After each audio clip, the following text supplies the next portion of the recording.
Oi, deixa eu abrir aqui, pronto, abri. Tudo bem? Tudo, e você? É, vamos indo como está se podendo ir nesse país. Estamos numa situação que, de vez em quando, eu falo comigo mesma que eu não acredito no que está acontecendo. É verdade. Nesses 50 anos que eu estou aqui, nós já tivemos crises de tudo que é jeito, tivemos guerras horríveis, mas nós nunca tivemos uma situação igual a que estamos passando agora. Bom, então vamos explicar que situação é essa. A gente está falando, bom, há 2 semanas, se eu não me engano, nós temos tido manifestações, né, nas ruas, pelo menos em Tel Aviv, foram 100 mil pessoas, né, pedindo para impedir, para que não haja essa reforma que eles estão que o novo No governo Poder Judiciário. do Poder Judiciário. Então vamos explicar o que está acontecendo. O Bibi assumiu, nomeou, né, a extrema direita, né, os partidos religiosos, extrema direita, e agora eles estão querendo mudar, começando pelo judiciário. Podemos resumir assim? A reforma, essa reforma no judiciário, os partidos religiosos, propriamente, não estão tão envolvidos. Partiu mesmo de um deputado do Likud, que ele é deputado do Likud há muitos anos, mas ele nunca se projetou na vida pública, senão como uma pessoa muito fiel ao Netanyahu, que desde que o Netanyahu está no poder, ele está com o Netanyahu, e por ser uma pessoa que é considerada que, quando precisa fazer conversações sérias ou debater com outros partidos para conseguir fazer um acordo, ele é um bom negociante para o Likud. Quer dizer, ele sabe manter a oposição dele às coisas que o Likud não concorda, e ele não abre mão com facilidade, quer dizer, uma pessoa que está muito, digamos, convicta daquilo que está dizendo, que está certo, pode o mundo todo dizer que está errado, mas para ele está certo, ele não arreda o pé. Então, o que está acontecendo é o seguinte: aqui em Israel começa o erro fatal de que aqui não tem Constituição. País que não tem Constituição, exatamente por causa das desavenças entre os religiosos e os não religiosos. Começou na época da criação do Estado, com o problema de responder a uma simples pergunta: quem é judeu? Porque a definição de Israel, quando foi criada, era de um país judeu, democrático.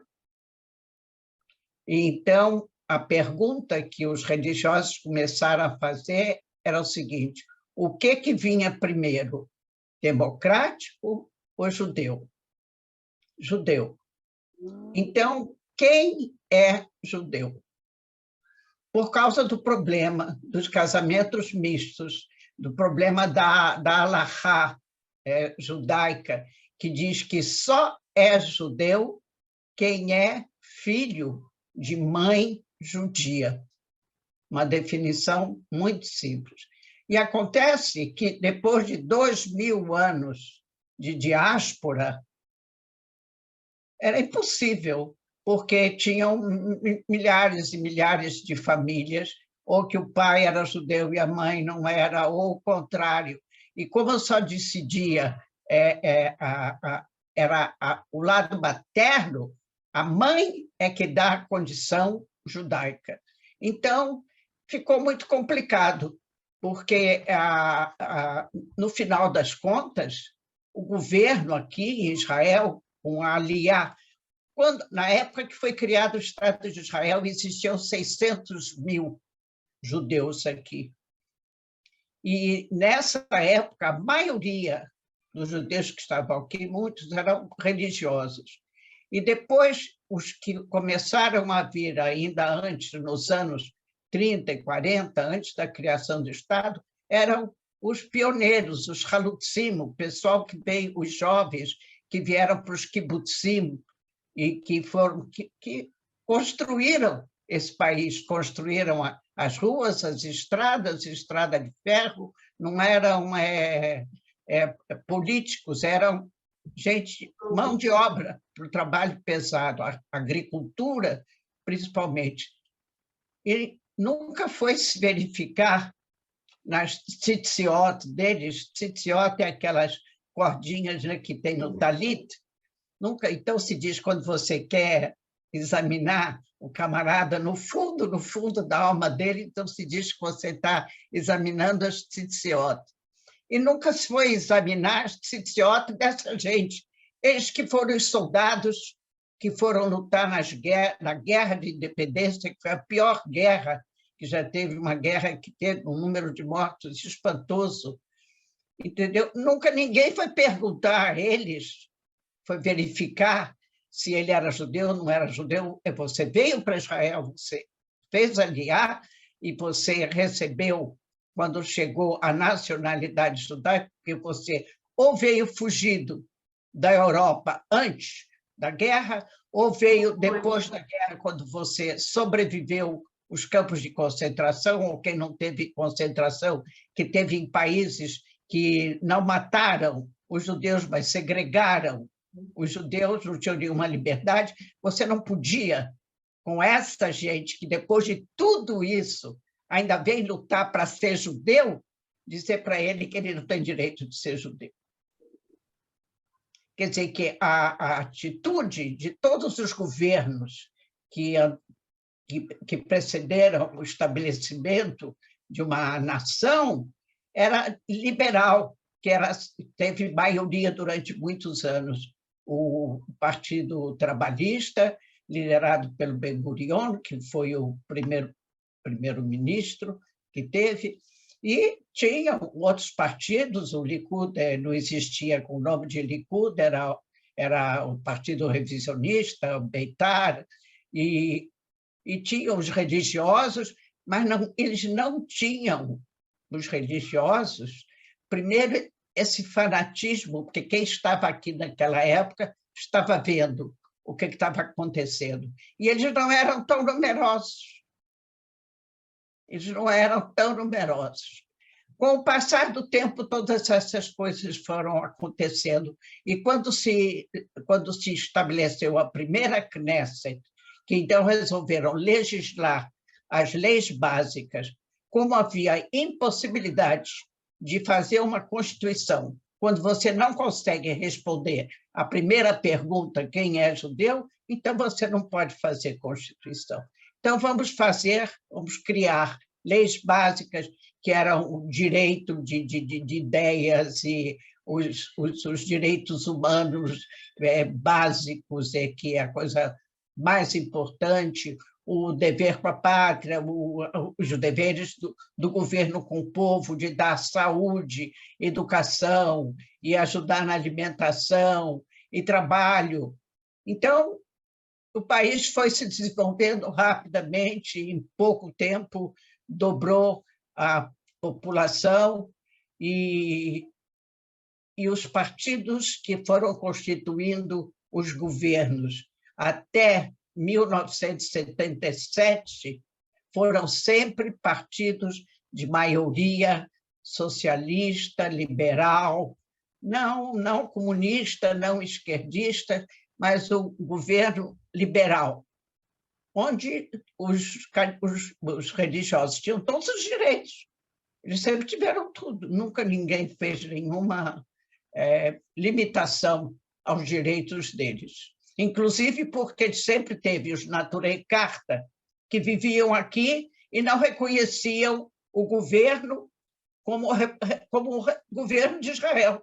Eles não reconheciam a existência de Israel, para você ver até que ponto.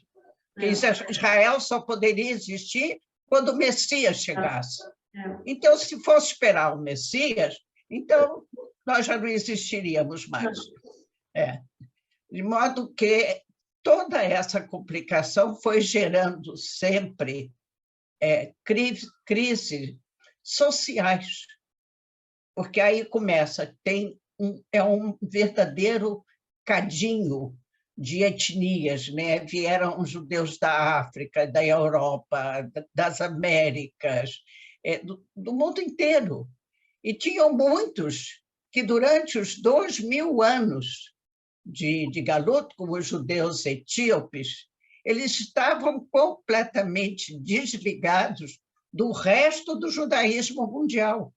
Então, quando descobriram que tinha etíopes, judeus, aqui a comunidade religiosa exigia que todos eles fizessem, como é que se diz, conversão. Não aceitaram os etíopes como judeus, eles tinham que ser convertidos, mas não, ficou provado, todas as pesquisas e todo mundo que viu e conheceu, que eles levavam uma vida judaica, crentes da Torá e dentro dos princípios da Torá, agora sozinhos. Eles não tinham ninguém que os orientasse de fora. Não diferentemente do que foi nos Estados Unidos, na Europa, nas Américas, etc. Mas chegou gente da África, da Ásia, da América Latina, da América do Norte, do mundo todo. E cada um trouxe a sua cultura, a sua forma de vida, a sua música, a sua literatura, os seus hábitos alimentares. E começou a se formar todos esses agrupamentos étnicos, que depois foram se transformados em partidos que se chamam até hoje partidos que são seletivos, de um determinado grupo. Então, até os religiosos, que são todos religiosos, eles têm o partido Shas, que é só de Sefaradim, não tem Ashkenazim. E você tem o Degel Torá e o Degel Torá, que são partidos Ashkenazim. Mas mesmo esses também estão divididos em dois, porque tem uns que são dos Haridim de Lita, que eles aceitam a orientação de outros rabinos, e os outros que são de outro lado. Agora, você pega os judeus da Etiópia, eles vieram com os rabinos deles, que ninguém entendia eles, que eles não falavam hebraico, e eles não entendiam os daqui também, e eles conservaram essa unidade étnica, e a língua e todos os hábitos deles. Hoje em dia, não, porque depois as crianças que já nasceram aqui foram para a escola e foram para o exército. O que ajudou muito o entrosamento de todas essas etnias foi o exército, porque no exército chegava todo mundo, com exceção dos religiosos, né? Muito poucos, sempre. Então, lá no exército aqui começou a mistura, a miscigenação de vários grupos. Hoje em dia, então, nós estamos numa sociedade, depois de agora vamos completar 75 anos de existência do Estado de Israel, e até hoje você tem, cada vez que tem eleições, 20 partidos, 21 partidos que concorrem às eleições, não são eleitos todos, evidentemente, mas cada um são partidos nicha, né? Os russos que vieram nos anos 70, eles não sabiam hebraico e eles queriam entrar na política, e os políticos russos que já sabiam hebraico aproveitaram para atraí-los, porque falavam russo. E você tem os religiosos separados em várias seitas, cada um com um partido. E depois os partidos de direita, os partidos de centro, os partidos de esquerda, Os árabes, sem nunca esquecer que os árabes estavam aqui quando nós chegamos. São cidadãos israelenses, e eles também, apesar de eles serem todos muçulmanos, árabes, etc., também tem pelo menos 4, 5 partidos árabes. Entendeu? Quer dizer que esse problema de separação deve ser alguma coisa no DNA dos judeus, que não é possível, porque não é possível, todos nós somos judeus e, no entanto, cada um procura se manter. Então, agora, o que foi feito durante dos primeiros anos, da primeira Knesset, para legislar, foram as coisas mais importantes, que eles chamaram as leis básicas. Qual vai ser o governo de Israel? Parlamentarismo de Israel, democrático. Não tem, o presidente é simplesmente uma autoridade que não tem poder.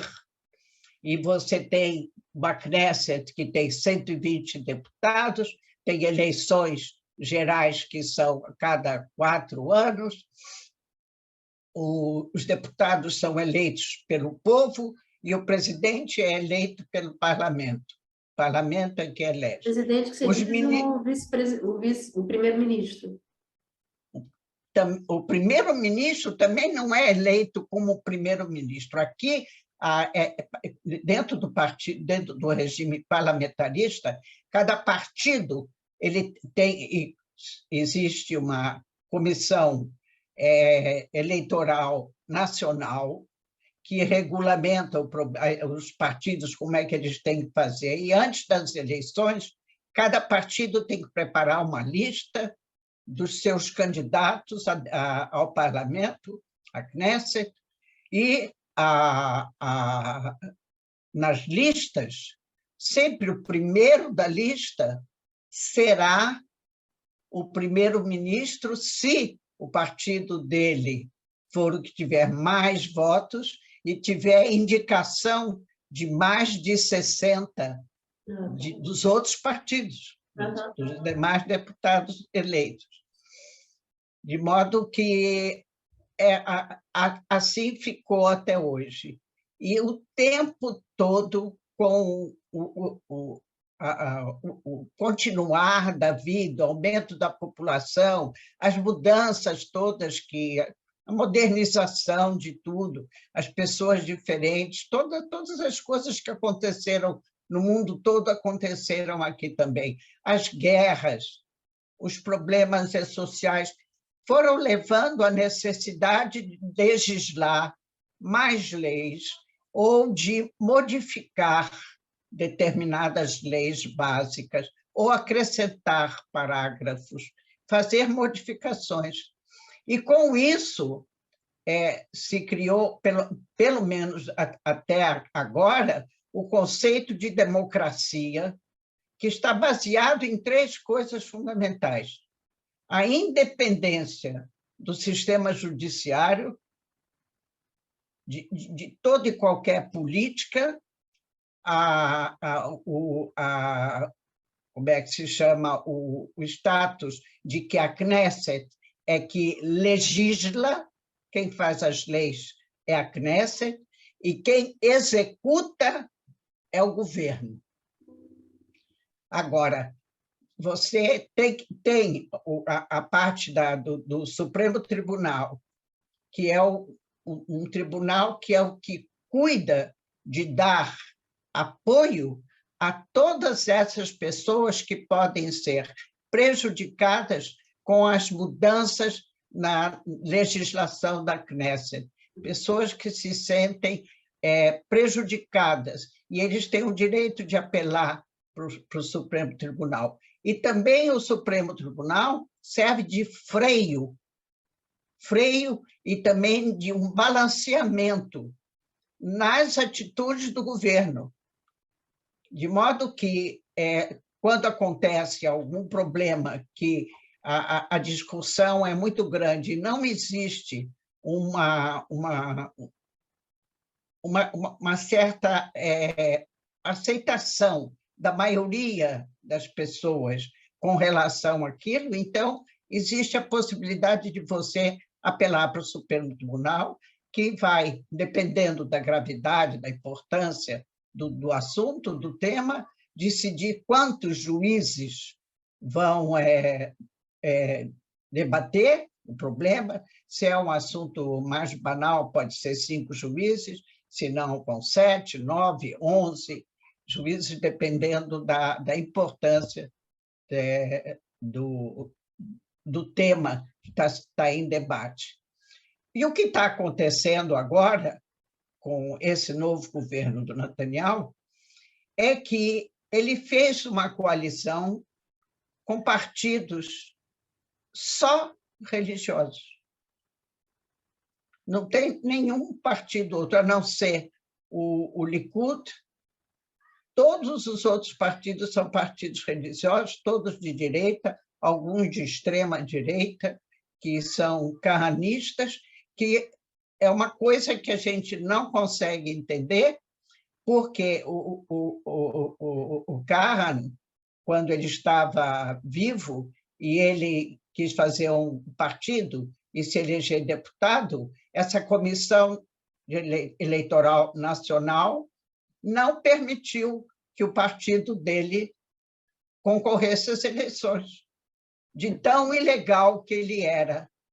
Imagina. E hoje em dia você tem agora, pela primeira vez no governo de Israel, deputados que seguem a ideologia carranista. E hoje eles são deputados e são ministros.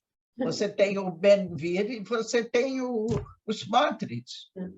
Então, pela primeira vez, esse país está numa situação de que o governo perdeu completamente aquele aspecto liberal que tinha até agora, porque mesmo em 1977, quando pela primeira vez foi eleito o primeiro-ministro do Likud, que foi o Menachem Begin, ele não era absolutamente isso que são hoje os ministros do Likud.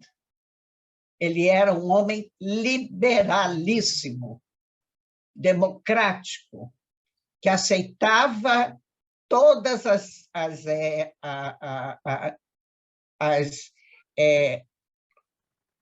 como se diz, a legalização que tem que existir num governo democrático, ele aceitava e sempre dizia: Yesh shoftim beYerushalayim. Isso quer dizer, temos juízes em Jerusalém. Isso quer dizer que toda a base... Depois do Menachem Begin, também teve outros primeiros ministros, também como o Moshe Dayan, né? De direita. De modo que o que aconteceu agora é que este Levin, ele diz que há 20 anos ele está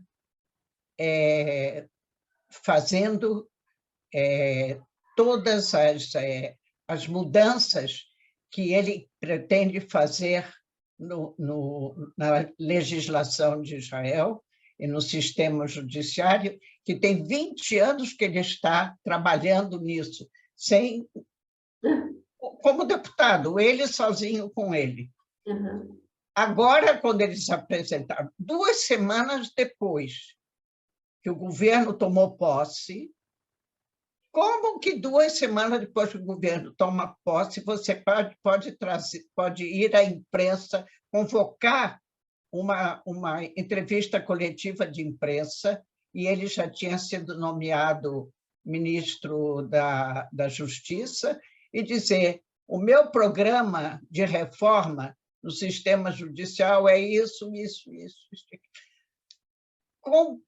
Fazer não é uma reforma, é uma revolução no sistema judicial, onde, em primeiro lugar, é tirar praticamente toda a autoridade do Supremo Tribunal, dos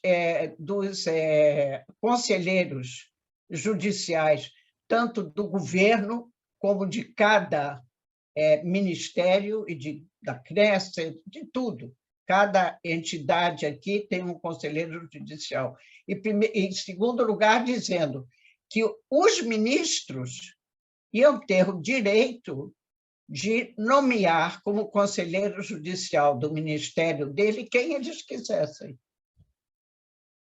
Fiscal. Quer dizer, politização absoluta da justiça. Não só politização, mas um controle, né? Se você coloca uma pessoa para ficar o tempo todo monitorando e fiscalizando, isso é totalmente contra a democracia, né? Entendeu? E, então, acontece que foi um verdadeiro choque, porque quando eles vêm e falam que o povo deu a eles esse poder, não é verdade, porque isso que ele falou 2 semanas depois que o governo assumiu, tomou posse, isso não foi explicado durante a campanha eleitoral.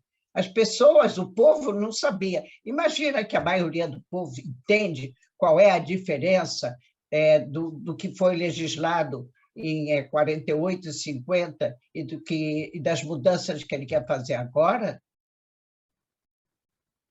Isso é uma coisa que não cabe. Segundo, que eles não são o fato deles dizerem que a democracia dá à maioria todos os direitos de fazer o que quiser, é exatamente o contrário do que é a democracia no mundo todo.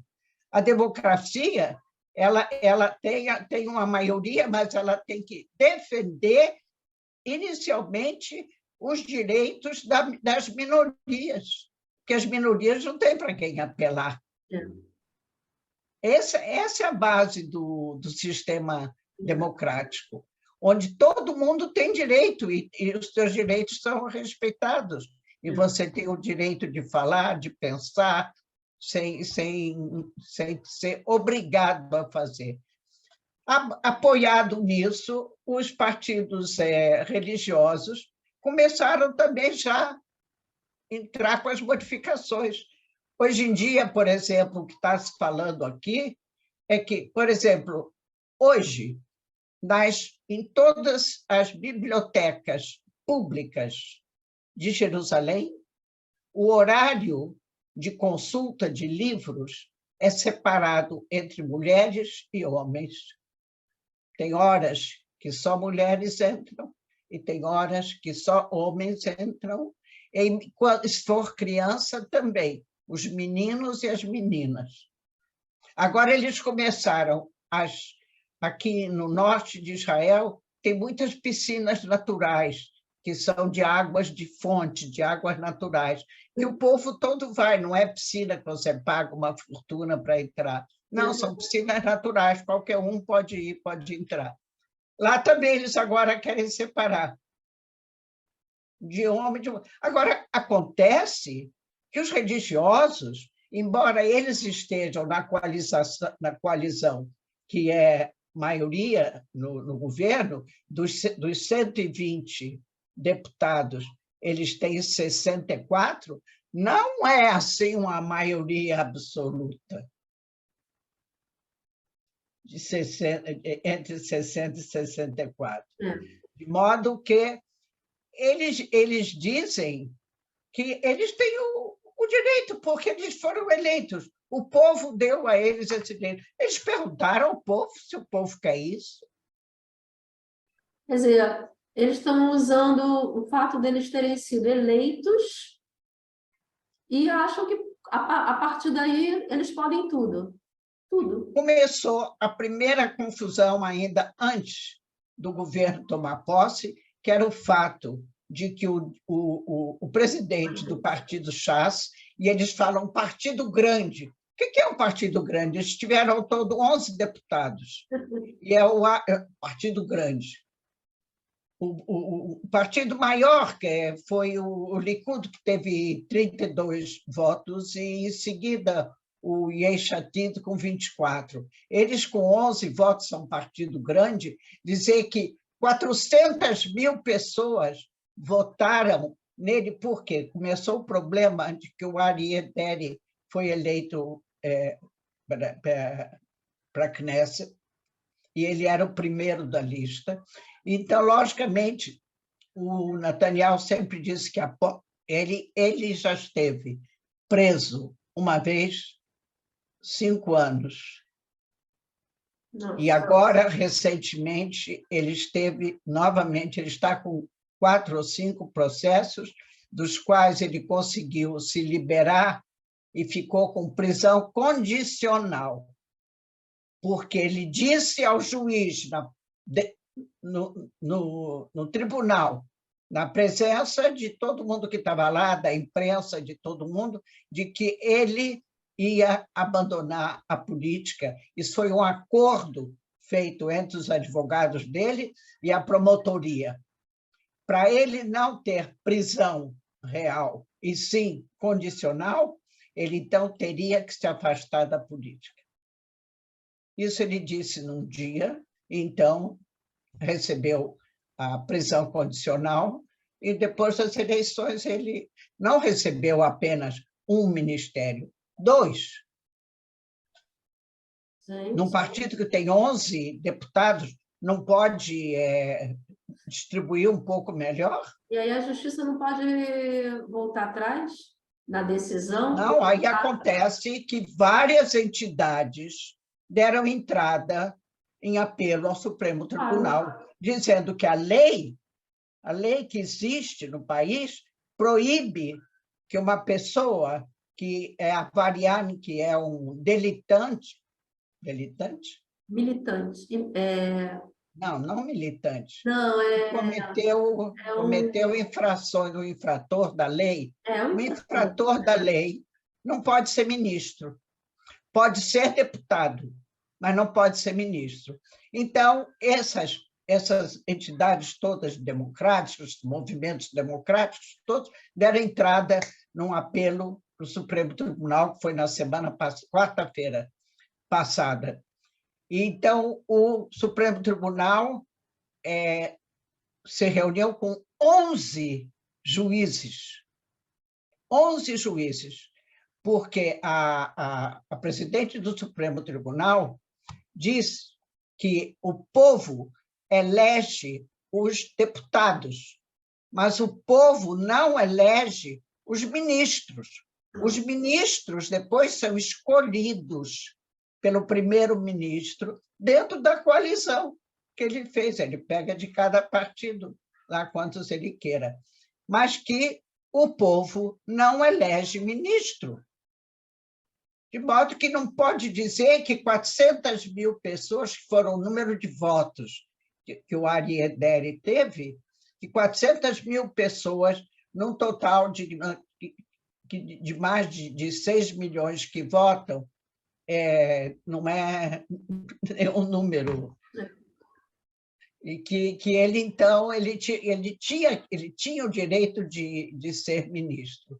Mas o Supremo Tribunal aceitou as petições, debateu e chegou à conclusão de que ele não pode ser ministro.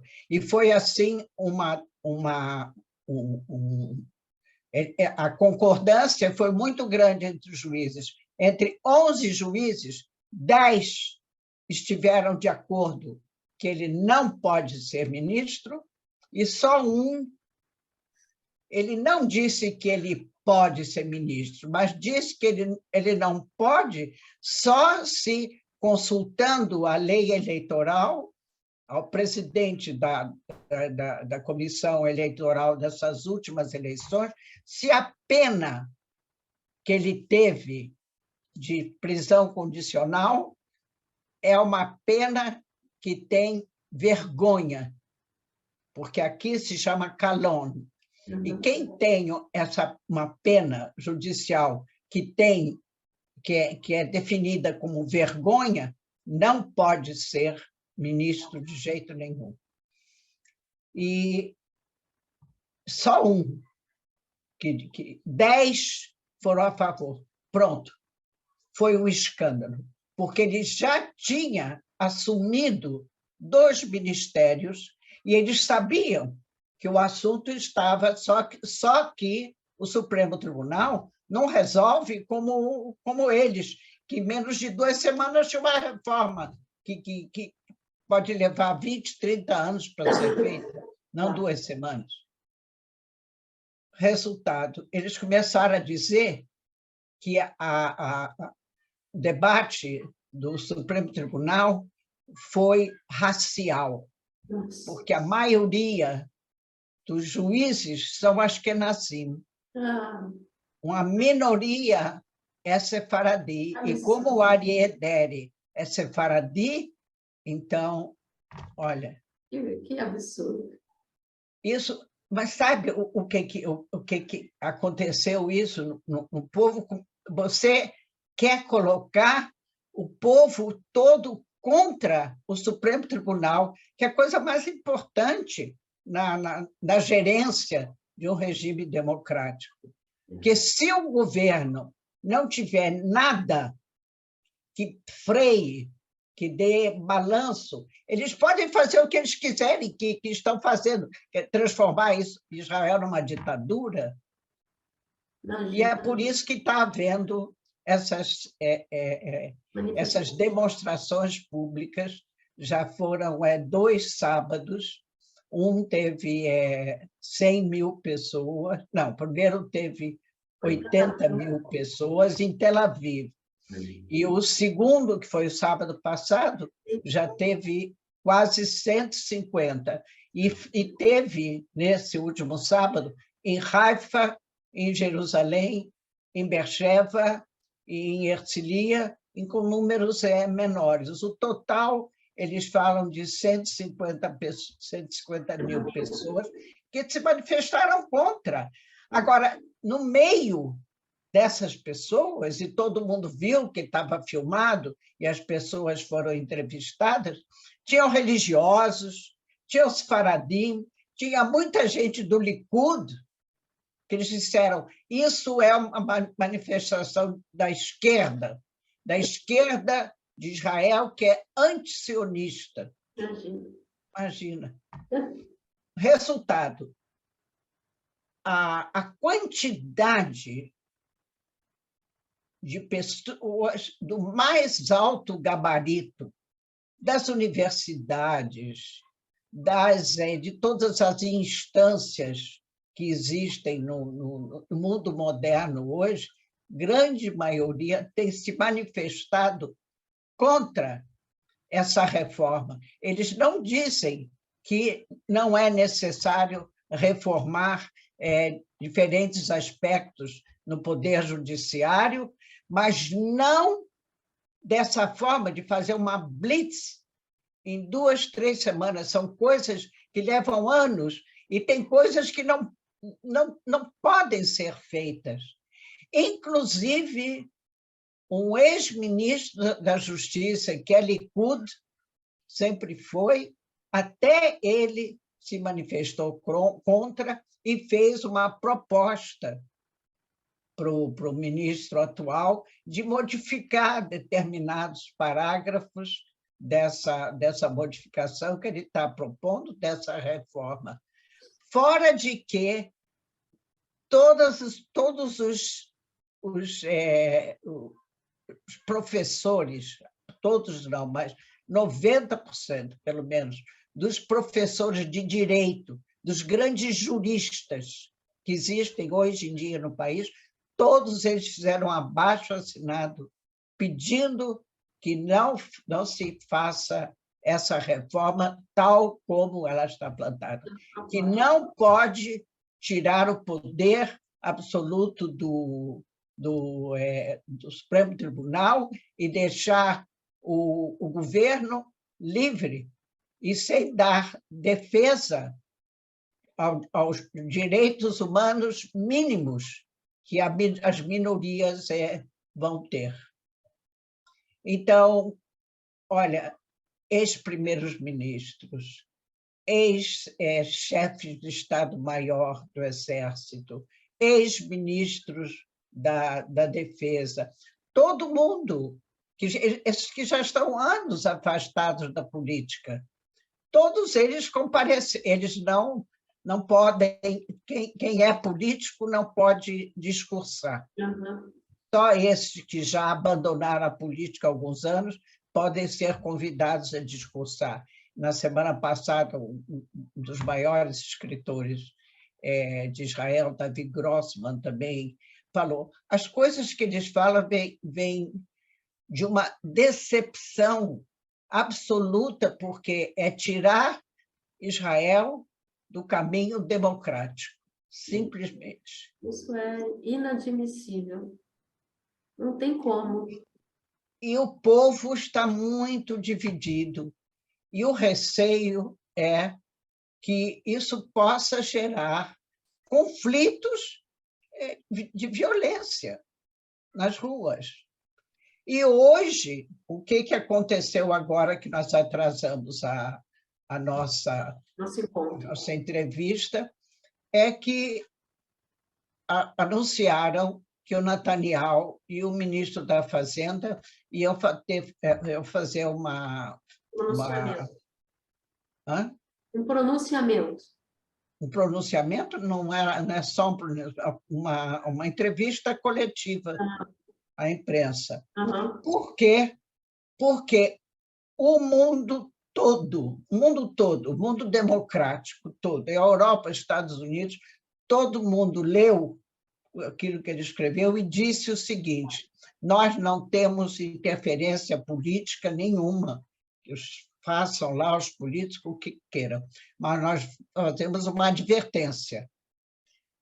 Os investidores, que aqui em Israel tem muitos investidores estrangeiros, muitas companhias estrangeiras que são estrangeiras e têm filiais aqui, e que isso realmente leva Israel a ter uma economia muito boa, muito forte.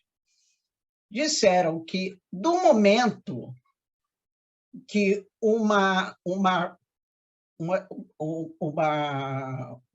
companhia grande de investimento, que bota muito dinheiro aqui, vai sentir que não existe um governo firme, dizendo que, do momento que exista dúvidas a respeito do caminho democrático ou antidemocrático, ou que os direitos dos cidadãos não possam ser respeitados. E quando fala em direito dos cidadãos, entra o lado deles, que eles não são cidadãos israelenses, mas o direito de propriedade não vai ser respeitado, eles não vão querer botar dinheiro aqui, não vão querer investir aqui.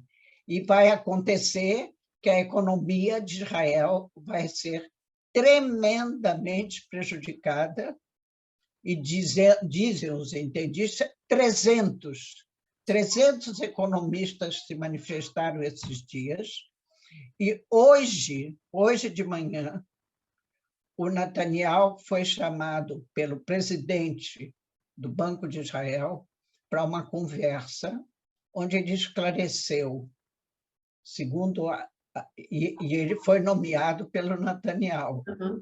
Aqui, a cadência de um presidente do Banco Central é de 5 anos. Quer dizer, ele já veio do outro governo de Netanyahu. E não importa que mudou o governo, ninguém pode tirá-lo. Ele vai ficar os 5 anos, que é um tipo de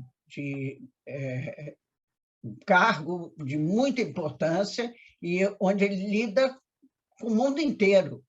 Ele não pode estar na dependência dos problemas políticos internos de Israel. A posição dele tem que ser a mesma. Então, ele chamou o Netanyahu para uma conversa e explicou que realmente existe a possibilidade de um prejuízo muito grande na economia de Israel, se houver uma mudança, ou se os investidores sentirem que está havendo uma instabilidade no governo, ou que existe o que a democracia, os direitos democráticos, não a democracia, mas que certos direitos democráticos poderiam ser atingidos. Então, o que ele aconselhava ao Netanyahu e ao ministro da Justiça de analisarem essa reforma de uma forma lenta, pegando partes por partes, o que é mais importante, e analisando as consequências de cada uma dessas modificações, de cada parágrafo. E não em 2 semanas, 3 semanas. Eles disseram que em abril eles já vão apresentar pronto toda essa reforma. E esse presidente do banco disse, isso não pode acontecer, que uma reforma nesse volume possa ser concluída em 2, 3 meses. Isso leva anos. Então, ele explicou, e também nos jornais de domingo, publicaram um artigo enorme, uma página inteira, de 2 ex-presidentes do Banco de Israel, a professora Karnit Flug e o professor Yaakov Frenkel. Cada um ficou 5 anos como presidente do banco. Eles escreveram um artigo onde eles começaram: nós não somos políticos, não vamos tocar em política, nós vamos abordar apenas as consequências para a economia de Israel dessas modificações A, B, C, D, uma coisa integralmente profissional no aspecto da economia no campo mundial. Aí hoje, depois dessa conversa hoje com o presidente atual, aí ele convocou essa coletiva, e junto com o Smotrich, que é o ministro da Fazenda, e ainda trouxe mais um Eli Cohen, que é ministro do Exterior, e o Barkat, que é o ministro da Economia, para darem um apoio às iniciativas deles. E por que eu parei de ver a entrevista? Porque eu esperei o Netanyahu falar. Depois, quando começou a falar os motos, primeiro que o Netanyahu disse que tudo isso que todo mundo diz está errado. É exatamente o contrário. A democracia vai ficar muito mais forte sem dar tanto poder para o Supremo Tribunal. E tem o que se falou muito é que todos os países que vivem no mercado internacional têm que zelar muito pelo nível do crédito. Pelo nível do crédito do Banco Internacional, é que você sabe como está a economia de um país. E o nível de crédito de Israel sempre foi alto. E agora, todo mundo do exterior que falou, inclusive os daqui, 300 economistas, disseram que as 3 principais companhias que fazem esse cálculo do crédito de financiamento internacional disseram que vai baixar muito. Se tudo isso que eles disserem for feito, nos termos como eles estão fazendo, que isso vai dar uma queda tremenda no nível do crédito. E o Netanyahu veio e disse que nada disso, nunca a economia de Israel teve tão boa, está tudo ótimo, uma maravilha.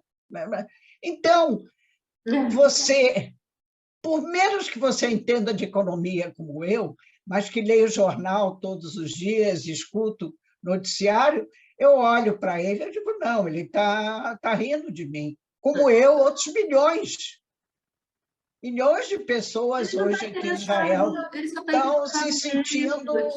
O tempo todo, desde essa eleição...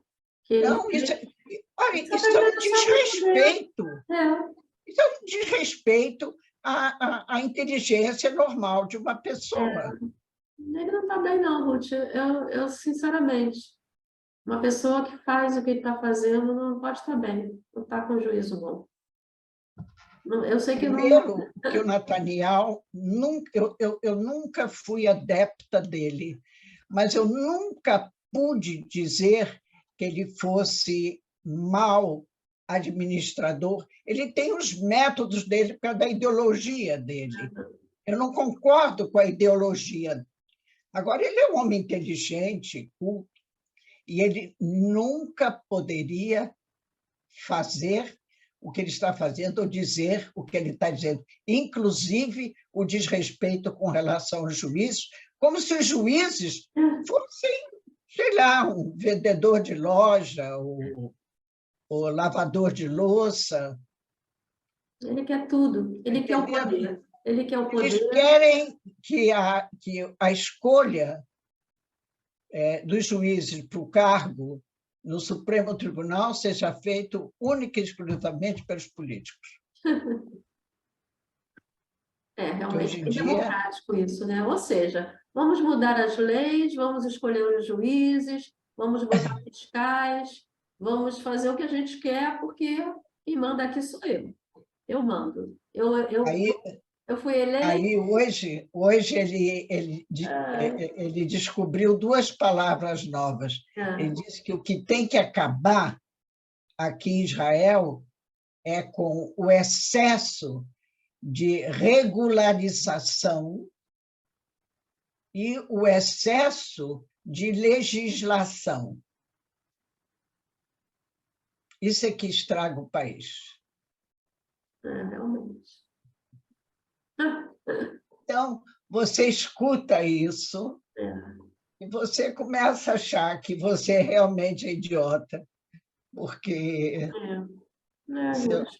Bom, eu não sei, o que vem daqui para frente? A gente tem essas manifestações, elas têm força, elas vão ajudar. As manifestações, elas têm força para, digamos, influenciar a opinião pública. O governo, olha, logicamente que eles vendo 120 mil pessoas num sábado à noite, no primeiro sábado, chovia cântaros, um frio tremendo, temperaturas de 6, 7 graus, e 100 mil pessoas, e não são jovens, é de todas as idades, famílias, idosos, crianças, que tem gente que não tem com quem deixar os filhos, tem que trazer os filhos, entendeu? De modo que isso influi muito na opinião pública. Agora, o que deixa a gente preocupado, por exemplo, falou no sábado passado um Bugui Yalom. Ele foi chefe de Estado-Maior, depois ele foi ministro da Defesa do governo do Netanyahu. E ele é um Likud, ele é um homem que é do Likud. E ele disse que ele está muito preocupado com o futuro de Israel, que, da forma como o Netanyahu está levando o governo, nós vamos deixar de ser um país democrático, e ele está adotando a linha que adotou na Hungria e na Polônia menos, na Hungria mais, que se tornou uma democratitadura. Entendeu? Quer dizer, alguma coisa que é parecido, mas não é. E ele acha que, se a situação continuar assim, que se pode chegar a uma guerra civil. Isso ele falou. O Bugui Yalom na televisão falou para aquelas 100 mil pessoas que estavam lá. Ai, Ninguém dos outros que falaram não disseram uma palavra contra. Não falaram nada a favor, mas não disseram nada contra. E o que se diz, quer dizer, dizem os jornalistas, todos os comentaristas, que a opinião do Yalom não é só dele. Tem muita gente do nível dele que pensa igual. Puxa, Ruth, A eu violência... estou assim, estarrecida, porque eu demorei tanto tempo para fazer aliar, e quando eu resolvo fazer aliar, Israel deixa de ser uma democracia? Não pode ser isso, não estou acreditando nisso. Ai, Ruth. Política é uma coisa muito, como se diz, onde você aproveita de tudo em seu benefício. O que todo mundo diz, as pessoas que entendem, é que todas essas reformas estão sendo feitas, são leis pessoais. Uma para salvar o Netanyahu da cadeia, porque primeiro-ministro ele pode ser, mesmo que ele tenha 3 processos nas costas, mas ele não pode ser ministro, pode ser deputado ou primeiro-ministro. E diz que ele quer salvar a pele dele, que as modificações, entre as modificações, tem parágrafos que vão, por exemplo, liberá-lo da possibilidade de cadeia no julgamento dele, se bem que o julgamento dele já está durando alguns anos, e dizem que vai durar mais anos, porque tem mais de 300 testemunhas.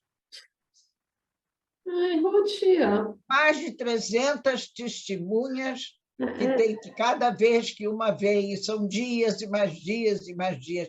Primeiro a defesa, depois a acusação, depois os advogados. Olha, então isso pode durar muito tempo. E ele quer se livrar. E outra coisa, ele quer livrar o Deri. Então, diz que a intenção deles é se salvar da cadeia. E porque uma pessoa, quando está num desespero desse, é capaz de fazer tudo. Eu digo a você, francamente, se fizessem eleições hoje, eles não iam ganhar. Mas eles estão aí, Ruth.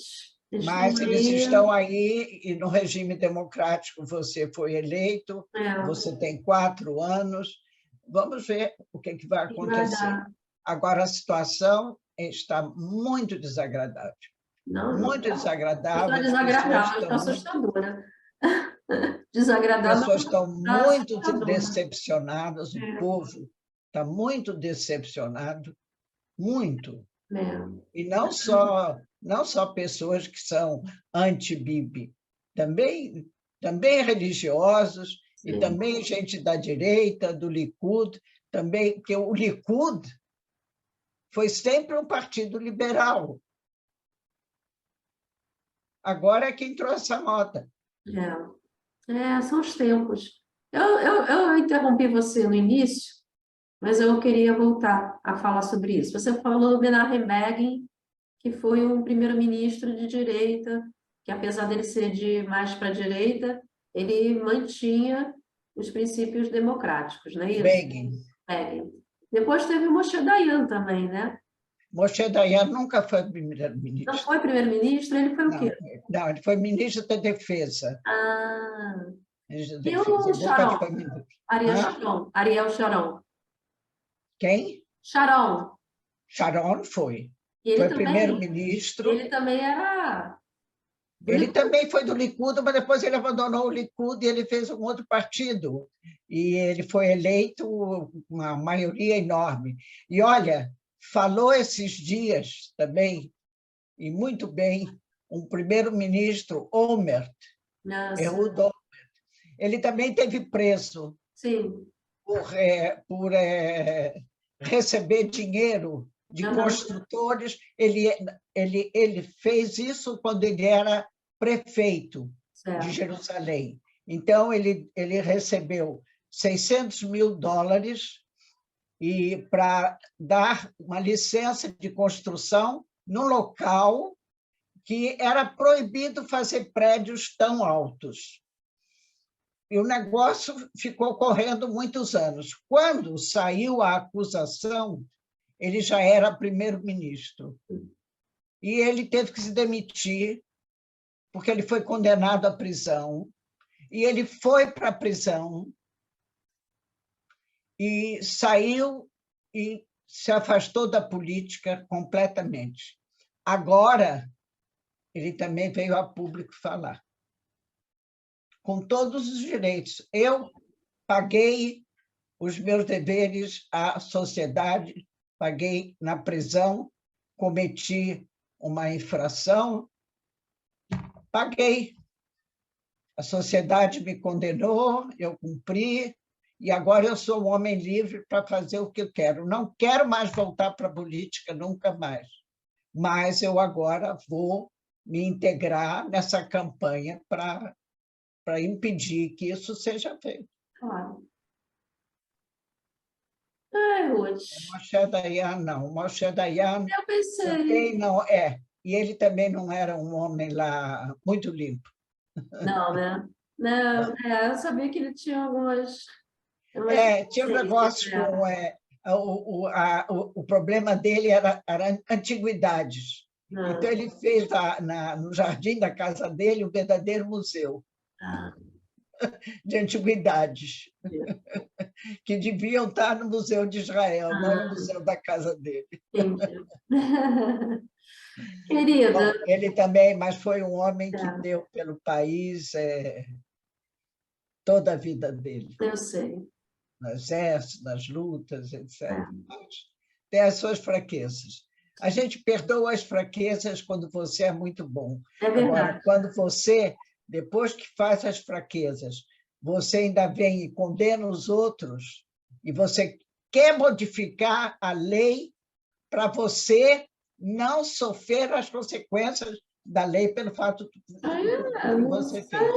Por exemplo, as pessoas que entendem muito de direito, de leis e de Constituição, dizem, por exemplo, que o Netanyahu, se você for seguir ao pé da letra a lei, ele não pode ser primeiro-ministro. Ele deveria ser demitido. Por quê?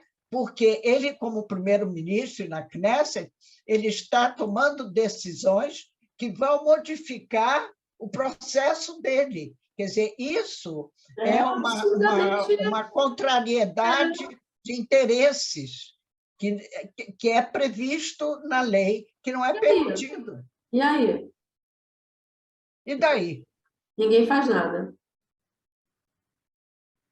Bom, alguma coisa vai ser feita. Não acredito que tenhamos um final tão absurdo assim de mudar tudo e prevalecer essa vontade desses, né? Eles, na verdade, assim, eles foram eleitos pela maioria, mas a maioria não está com eles agora.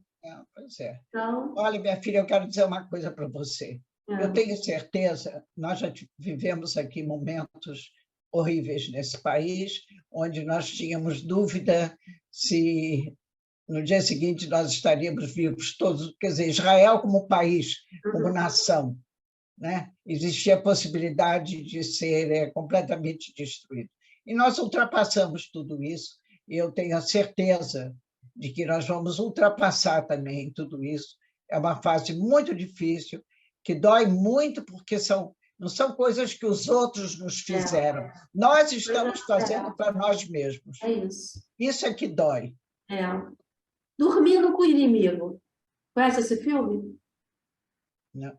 Dormindo com o Inimigo. Não, não vi. Pois é. Tem um filme que se chama...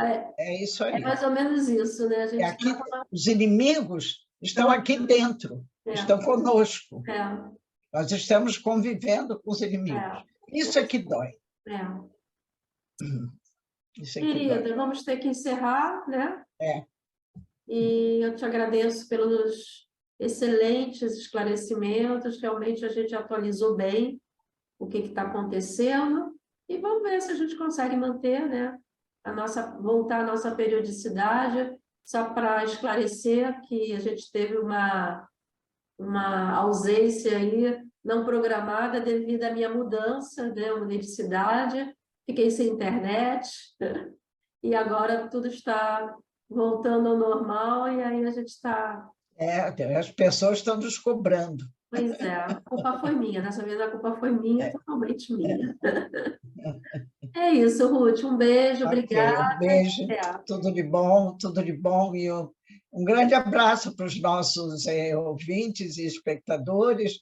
Estava com muita saudade desse papo, dessa conversa excelente, e que a gente possa continuar nos encontrando toda semana, agora que a Denise já está com internet, aí Com nós podemos certeza. falar.